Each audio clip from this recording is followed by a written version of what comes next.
মর্নিংটা আজকে ঠাকুরের সামনে থেকেই তুলছি। এখানে এসেছি আজকে, এখন মায়ের গয়না পরানো হচ্ছে, দেখতে থাকো।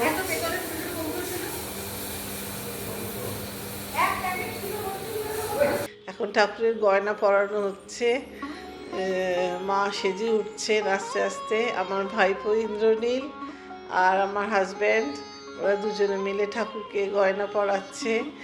আর আমি একটু ভিডিও তুলছি, তার সঙ্গে একটু ওদের হাতে হাতে সাহায্য করছি। আমার তো সাধ্য নেই মাকে পরানোর।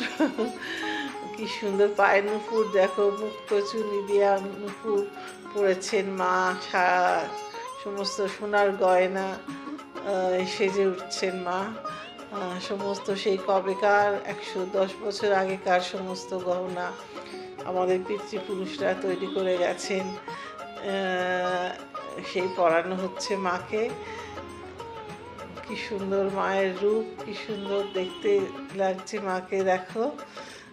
সে অপুর হাতে থেকে আরম্ভ করে রতন চুল থেকে সমস্ত কোমরের মেখলা, কিছুই বাদ নেই মায়ের গয়নার। কি সুন্দর লাগছে মাকে। একটু সাইজের তো এগুলো, একটু তার দিয়ে দিয়ে ছোট বড় করতে হয়। সোনার মুকুট, গিরির মালা, আর দেখো চুড়ির ব্রোজটা দেখো কি সুন্দর, চুড়ি আর পান্নার ব্রোজ, পায়ের নুপুর, এই যে মেখলা পরেছেন মা, কত গয়নায় সাজুগুজু করছেন মা। কি সুন্দর দেখাচ্ছে মায়ের মুখ, যেন চোখ ফেরানো যায় না, এত সুন্দর মায়ের মুখ।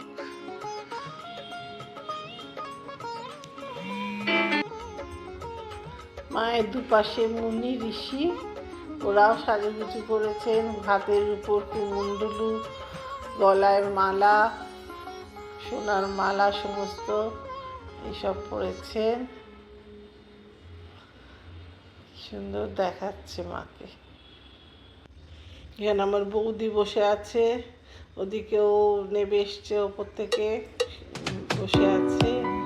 এখানে আমাদের নাতিবাবু পাত্র সাজাচ্ছে, এতে দেওয়া হয় চাল, পান সুপুরি, আর তার সঙ্গে একটা করে টাকা আর একটা করে নারকেল নাড়ু। এটা 21টা করা হয়। এটা সমস্ত বাড়ির দরজায় দরজায় যেখানে রান্না হয় সেখানে এগুলো রাখতে হয়। এখানে সবজি এসে গেছে,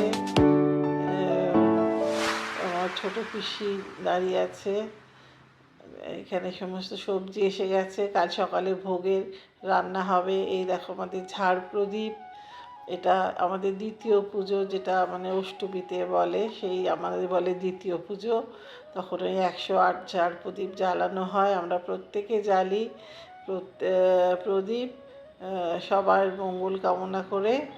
এখানে দেখো নাতিবাবু খেলা করছে তার পুষ্যিদের সঙ্গে, 2 পুষ্যি আছে, একটাকে এখন দেখা যাচ্ছে। এখানে সব আমাদের এরা খেলা করছে। আজকে তো ফাঁকা আছে, এই দুজন এসে গেছে। আজকে ফাঁকা জায়গা পেয়েছে, খুব খেলা হচ্ছে। কালকে লোকজন ভর্তি থাকবে, তখন তো আর জায়গা পাবে না, আজকে তাই খেলে নিচ্ছে।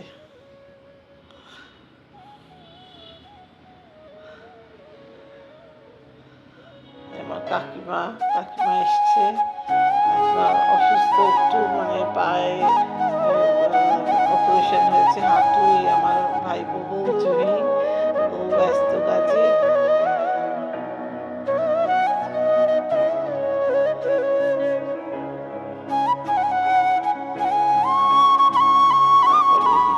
আমার ছোট পিসি আর বৌদিরাও কথা বলছে সব। পুজোর আগের দিন এখানে ঢাকিঝুলিরা বসে আছে। নারায়ণ আসবেন সন্ধ্যেবেলা, নারায়ণের সঙ্গে ওরা বাজানো আরম্ভ করবে।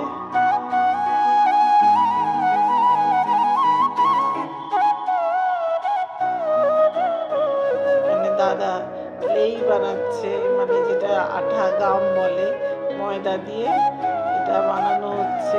এটা ঠাকুরের কিছু গয়না পরানোর জন্য লাগে, কানে একটা লাগানো হয় চৌদান বলে রূপোর, সেই চৌদানটা লাগাতে মানে আঠা দিয়ে লাগানো হয়, আবার খুলে নেওয়া হয়। সেটার জন্যে আঠাটা দাদাই এটা প্রতিবার বানায়, সেই জন্য ওই বানাচ্ছে, তা ওর দায়িত্ব। এখানে সমস্ত ভোগের বাসন দেখো, কালকে ভোগ হবে, সেই সমস্ত বাসন ধুয়ে মুছে পরিষ্কার করে রাখা হয়েছে। কালকে বামুনরা আসবে, আগে তো মা ঠাকুমা কাকিমা এরাই পিসিরা এরাই সমস্ত করতো, কিন্তু এখন তো সবাই প্রায় চলে গেছে। আর ওই জন্যে আমাদের বাইরে থেকে বামুন আসে, বৈষ্ণব কি বাড়ি থেকে, সেখান থেকে এসে ওরা ভোগ রান্না করে। এখন আর লোকবল কমে গেছে, তাই বাইরে থেকেই মশাই বাড়ি থেকে আসে ওরা। এত ভারী বাসন, ভাবাই যায় না কি করে যে আমার মা ঠাকুমারা তুলতো, এটা আশ্চর্য ব্যাপার। এক একটা যা ওজন না, হাতে মানে সাঁড়াশি আমরা তো হাতে তুলে দেখেছি, অসম্ভব ভারী সমস্ত। আগে সমস্ত মাটির উনুনে রান্না হতো, এখন সেগুলোর জায়গায় গ্যাস এসে গেছে।